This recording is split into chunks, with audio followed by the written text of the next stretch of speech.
دوای دەرچوونی 628 ژمارە دوجار ڕۆژنامەی ئاوێنە لەبەر قەیرانی دارایی و قەرزێکی کەڵەکە بوو لەسەریان دادەخرێت.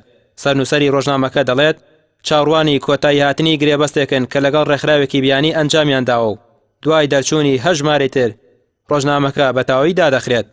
ڕاشی دەگەێنێت ئاوێنە لە نێو سەرجەم میدیا سێبەرەکان و ئەوانەی نازاندرێت سەرچاوەی داراییان لەکوێوە بۆ دابین دەکرێت توانی ڕۆڵێکی کاریگەری هەبێت.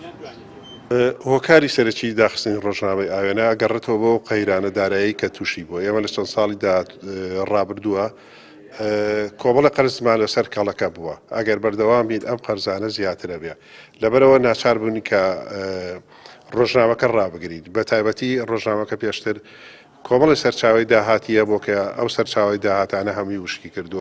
دەرفەتی یەکسانن نیە یان هەلوبەرجێکی یەکسان نییە بۆ منافەسەکردن و بۆ چێبڕشتە لەگەڵ ئەوانەی ترە ینی غەیری ئەو میدیا حیزبیانەی کە سێرەکەی حیزبێکی گەورەی لە پشتە یا کاربەزەسێکی گەورەی لە پشتە سێرەکەی کەرەسە گەورە و هەمەجۆری بۆ دابینەکە پێشکەوتوی بۆ دابینەکە سێرەکەی موچەی ستافەکەی زۆر بەرزە دەربەسی ئەوە نایە کە تووشی زیان بێ لە ئیشەکانیە واتە پارەیەکی هائیلی لە بەردەسایە کە تۆ ناتوانانی بەم دۆخەوانەیە کە دۆخێکی ناتەندروستە منافەسەی ئەمانە بکەیت.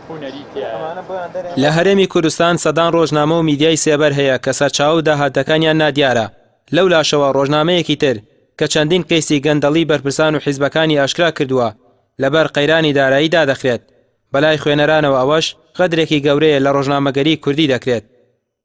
دڵنیا بە من ئەیگەینەوە بۆ وێمانە کە خوێنەرمان زۆر کەمە و هەمووی پشتی کردوتە کتێب و ڕۆژنامە ئەگەر ئاوا بڕوا بەرەو ئاقالێکی خراپ بڕووین وڵاتەکەمان ئەوەی کە وێرانە بێ نییە دۆزەخێک بەرپا بێ. هەموو هەفتەیەک من بەلایەنی کەمەوە 600 تا 700 ڕۆژنامەم لێ ئەفرۆشت.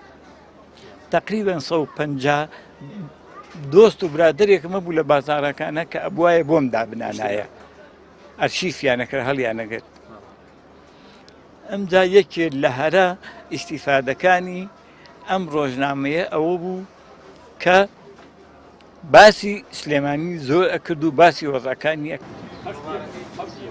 تا ئێستا لەلایەن بەرپرسان و حیزبە دەسەڵاتدارەکان زیاتر لە 15 سکاڵا لەسەر سەرنووسەرانی ڕۆژنامەکە تۆمار کراوە و لەگەڵ ئەوەشدا زۆرێک لە کەیسەکان تا ئێستا بەکراوی ماونەتەوە.